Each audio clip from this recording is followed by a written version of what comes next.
this stage.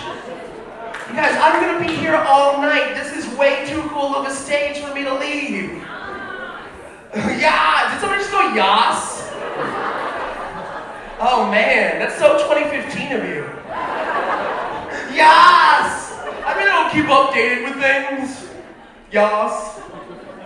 You guys, oh my god. Like I said, I'm never gonna, this is beautiful. There's a whole bunch of comedians, amazing comedians, that are booked on this show, and they're waiting right over that curtain, you guys. But you know what? I'm never leaving. You're gonna have to United Airlines me right off this stage. Yes! Yes! Racism, yes! Yes! Oh my god, guys. You guys are beautiful. I have a question for you guys. Have you guys ever been too high to do comedy right now? Has that ever happened to any of you guys?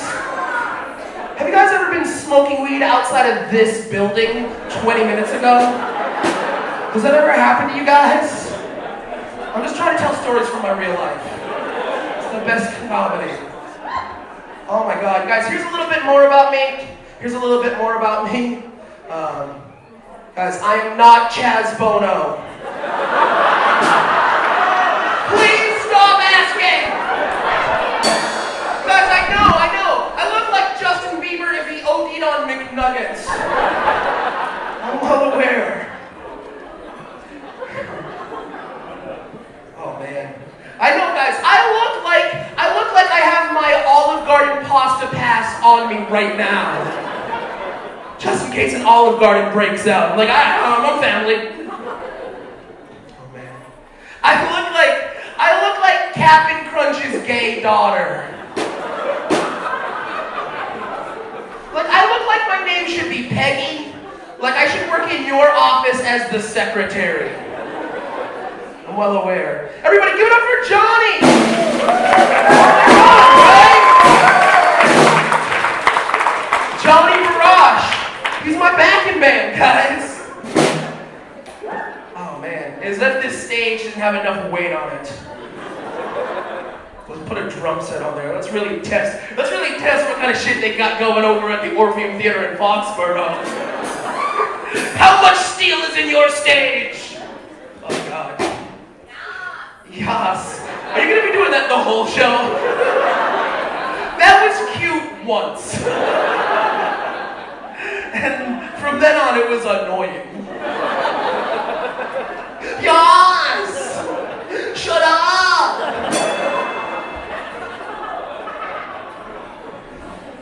Give it up for Johnny's corncob pipe. Man, it's just so much peyote in there. God. Let's get serious, guys. Let's get serious! You guys. So, here's a little bit more about me. I've always been this pudgy, naive child. When I was 13 years old, my mother had to explain to me what diabetes was. Cause like, shut the fuck up. Like I was playing like it was more annoying than it was. Now it's more annoying than it was. I swear to God. I don't care what your relationship is to Henry.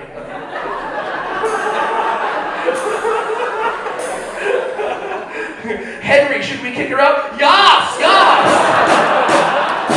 I'm trying to watch comedy here. I'm not listening to you, drunk lady. You pre-gamed a cancer benefit. Good for you.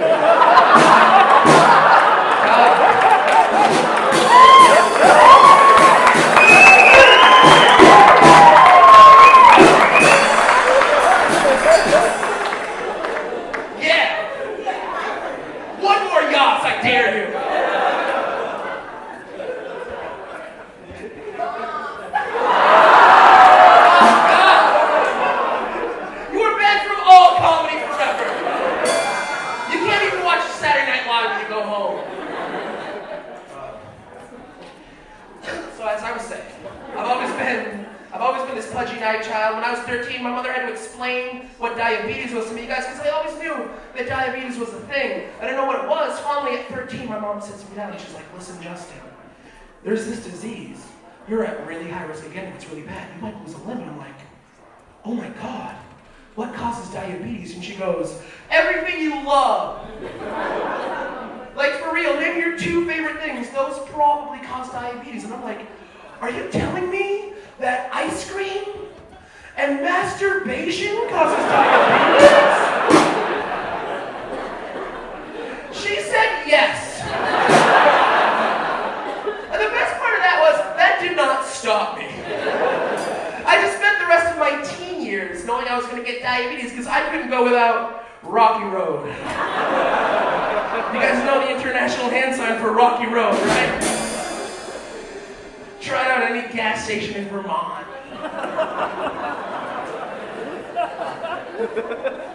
This is going to come as a surprise to nobody. I was depressed in high school. When I was 16, I actually said to my dad, I'm like, oh my God, I'm like really sad, like all the time sad. Dad, maybe I should be on Prozac. And this is my dad's honest to God response. He goes, no, Justin, you don't need Prozac. What you need is to get laid. I was like, yeah, Dad, the cure for depression is disappointing a woman. The old 2-minute mood enhancer, sign me up, Pops. And before you guys start feeling bad for me, this is another true fact. This is absolutely true. In my lifetime, I've had sex with 29 girls. Yeah, right? Right now, some of you guys are like, I don't believe that. But if I showed you pictures of all of them, you'd be like, I believe that! That's believable! Justin Petru, you are white trash James Bond! That is a team of supervillains! Put that away! That's a police lineup! That's a book of nightmares closing! Are you fucking or are you fighting? You know who hates that joke? My girlfriend. But she's not here tonight because she doesn't exist. As of last July, she does not exist. Last July, she stopped existing. I know, guys, I know. It was a very traumatic breakup. It was a very traumatic breakup. But I gotta let you know, ever since her and I broke up, I've been crushing it with the ladies. And I know why. You guys want to know why? Because I'm a gorgeous fat man. Can we all get on board with this? I'm a gorgeous fat man. I'm a fat 9. Can we agree with that? When you grade me on the fat curve, I am a 9. I am a fat Adonis, if you will. Like if somebody put a gun to your head right now and was like, listen, mofo, I'm gonna pull this trigger unless you have sex with one of these 5 fat people I've listed right here with pictures, I'd be at least number 2. Come on, any 5 fat people, I'd be in your top 2. I just gotta hope somebody else doesn't have a better beard than me. And I am in to your vagina. Or butthole. I don't know.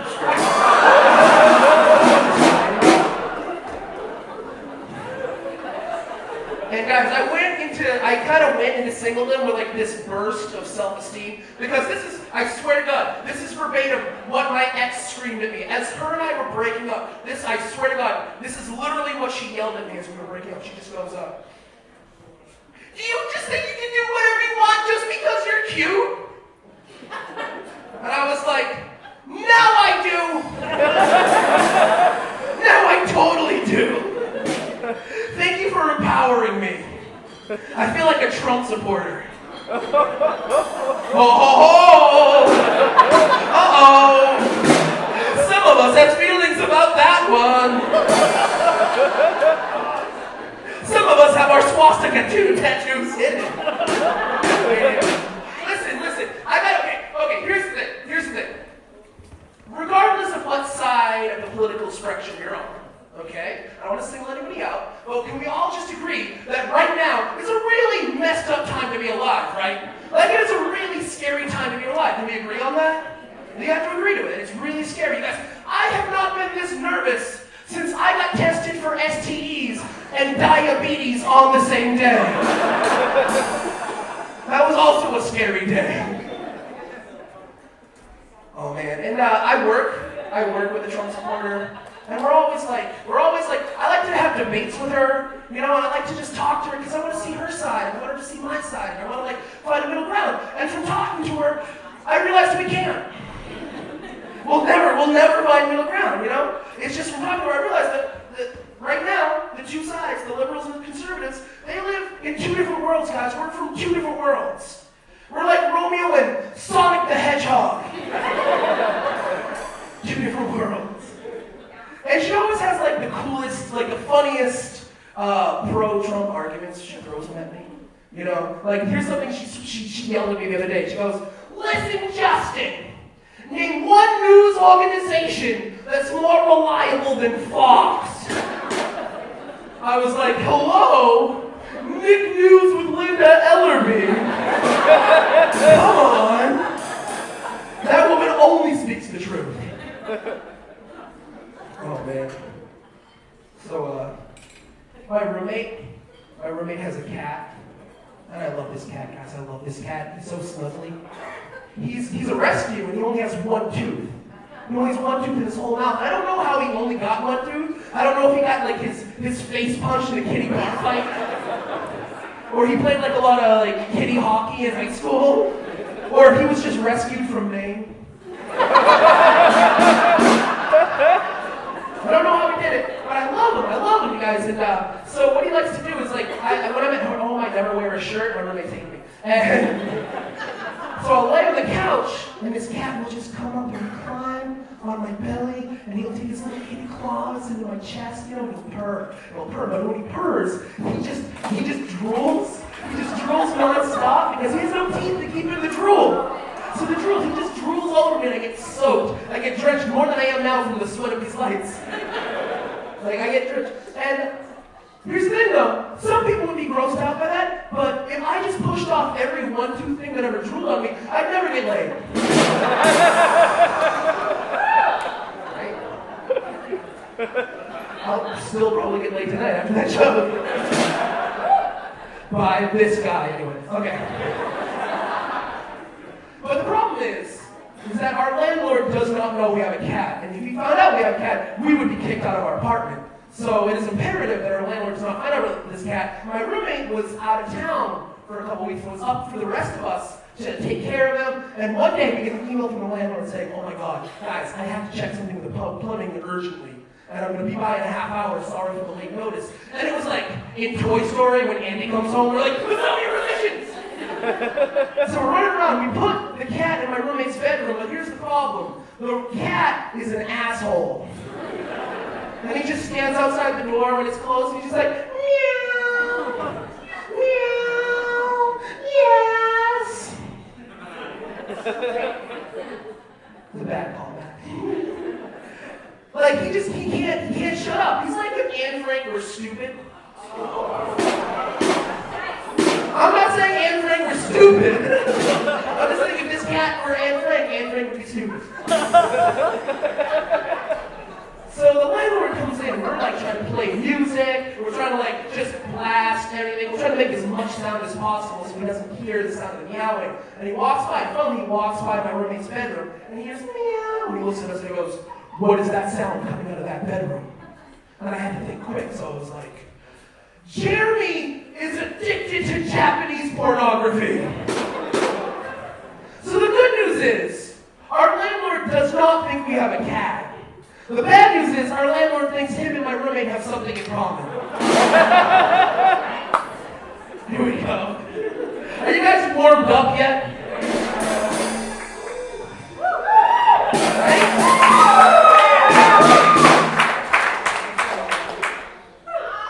Make some noise.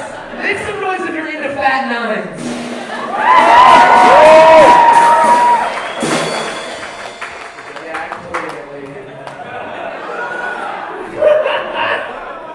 It's gonna be Johnny. I love Johnny. Give it up for Johnny one more time.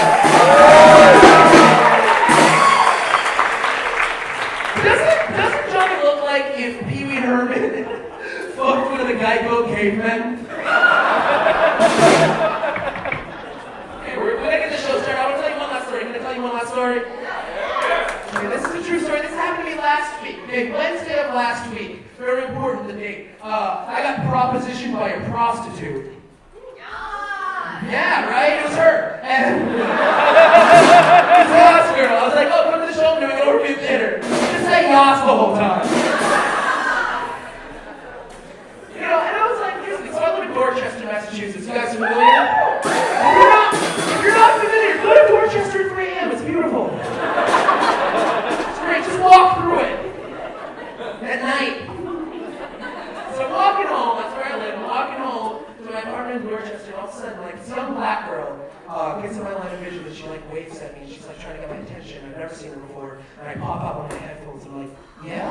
She looks at me, she goes, hey, you have the time? I'm like, oh, it's 9 p.m.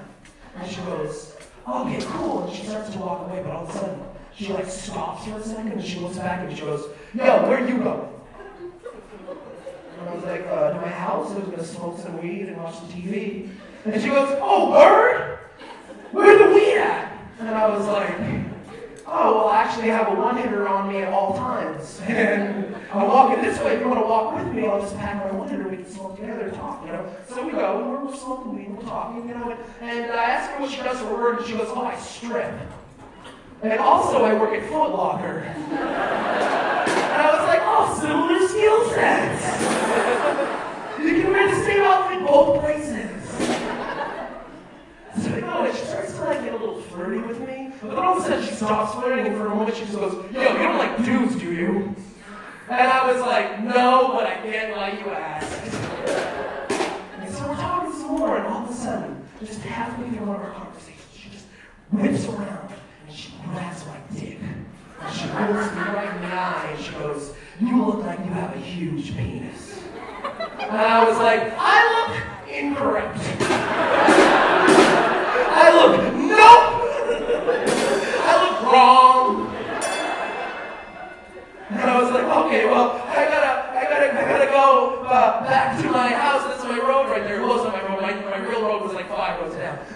She just want to get away from her. And then she goes, whoa, where you going with me? Where you going? I thought you and I were gonna get into something. And I was like, oh, you know what? Honestly, I really appreciate the offer, but... And I thought she just goes, no, that wasn't an offer. You heard me, I strip, I don't do shit unless money's in my pocket. And I was like, okay, I figured it was gonna go there. So yes, I'm sorry, but I don't have any cash on me right now. And she goes, well, where's the cash at? Is it at your house? And I was like, my cash is on Friday. That's where my cash is right now. She goes, what do you mean? And I was like, I have negative $3 in my bank account until my direct deposit goes through on Friday. So my cash is in the future. My cash is safely tied up in the future where I can't hurt it. And she immediately just gives me a hug and she goes, well, bye, baby. And she just walks out of my life and I missed out on true love. And a lifetime of Valtrex.